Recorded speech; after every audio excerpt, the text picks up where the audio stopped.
All right, so here they're asking us to find all the solutions to this equation. So if you typically you would try to factor, but if you look at this, you can't do any type of factoring. So you're going to have to do synthetic division. So first you list all your possible rational zeros. So the way that works is you've got your P's and your Q, and what you do is you take the ratio of all the different combinations that could happen. And so the p-value is all the numbers that divide into 2. So that'd be positive and negative 1 and positive negative 2. Same thing for your q value. In this case, it's actually positive negative 1, positive negative 2. And so now you list all those combinations. But when you divide by 1, you basically get a repeat of the numerator. Then when you divide by 2, you divide by 2 here, you're going to get plus or minus 1/2. And then 2 divided by 2 is 1. That's already taken care of. So we have 6 possible solutions here. Some of them probably work and some of them don't. And so now the next part B, is use synthetic division to test the possible rational zeros to find an actual one. So the way synthetic division works is you take the coefficients here and list them: 2, -5, there's a 1 right there, so 1, and then 2. And you pick one of these. I'm just going to go in order from left to right, so I'm going to start with the number 1. And so when you do synthetic division, the remainder tells you what the function, if I were to plug in f of 1, that's what it's going to tell me. That's what I'm about to find out. That's what the remainder will tell me here, is if I were to plug 1 into the function, what the result would be. All right, so if I plug, or here we go. So we synthetic division, you drop the first one, then you multiply by here, and then it goes here. So 2, so multiply by 1, then you put your 2 here. That adds up to -3. -3 times 1 is -3. Add, that goes to -2. -2 times 1 is -2. -2 plus 2, or 2 minus 2 is 0. And so, yes, it did work. 1 is one of my solutions. So I'm going to go ahead and put that in my actual solution spot. So I have 1 as a solution. So what we have here is the resulting polynomial from the division. So you can go ahead and put back the variables. So this is going to be 2x squared. So you go down by a power when you reinstate them. Then minus 3x, and then minus 2. And remember, we're still trying to figure out what makes this equal 0. Now, I could continue with the synthetic division if I'd like, and that's not really a problem. If you want to do that, that's fine. Sometimes you can't, though. Sometimes you have to do the quadratic formula, and you could do the quadratic formula here if you'd like, but I'm going to go ahead and see if it's factorable.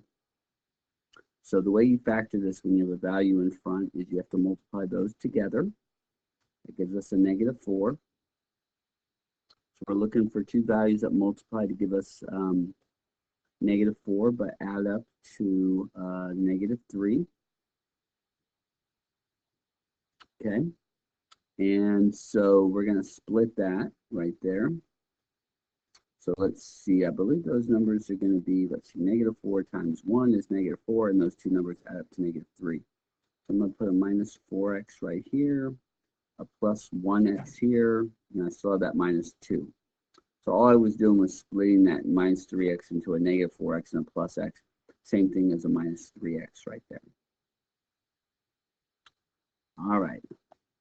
So then now we'll do factor by grouping.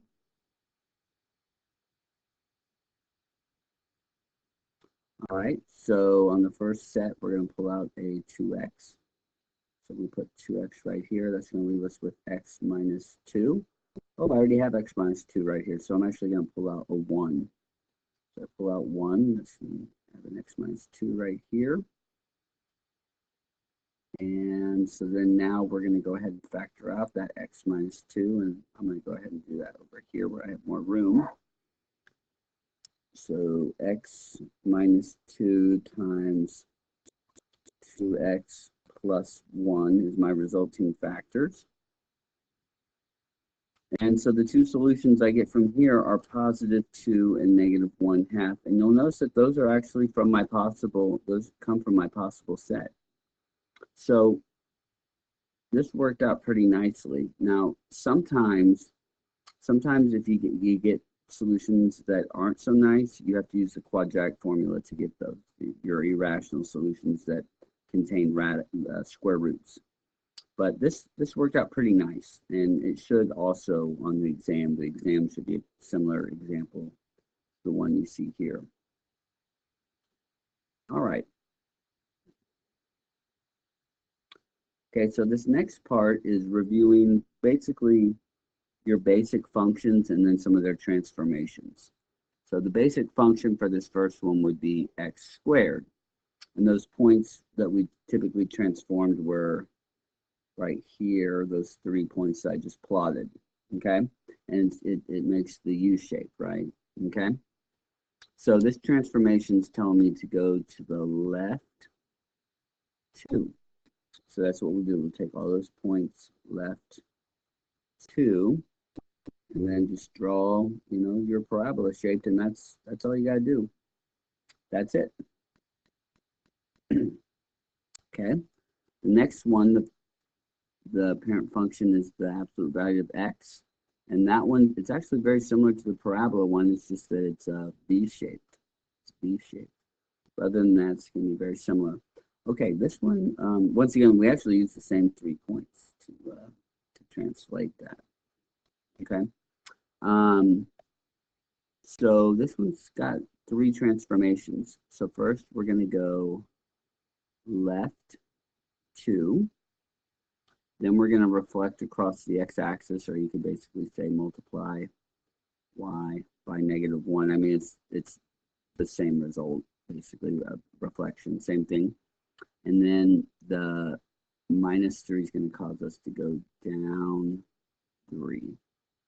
Okay, so there's 3 things going on that you have to apply to all 3 of these points. So let's see, left 1, 2. Reflect across. Basically, my y goes from 1 to the negative 1, and then I go down 1, 2, 3. So I end up right there. In this point, I go left 1, 2. Then when I reflect, my y value is already 0, so I'm on the line of reflection. So stay put, and I go down 1, 2, 3. There you go. Then my last one over here, I go left 1, 2. Reflect across, and then I go down 1, 2, 3. So I end up right there, and I'm going to scroll down a little bit. There we go. And so it's just 2 straight lines. It's got that V shape to it. Okay, last one that we'll look at. So we're looking at the square root of x. And so values that you want to plug in are like 0, because you get 0 square root of 0, 0. Square root of 1 is 1. Now you want to jump all the way to 4 now, because square root of 4 is 2. And this kind of takes on a shape like this. It's like half of a parabola on its side, basically. Kind of like from number 10, it's like half of that on its side. Okay, so I'm going to go ahead and plot those first points right here, but then I have to use a transformation to move it. And so it looks like we're going to go right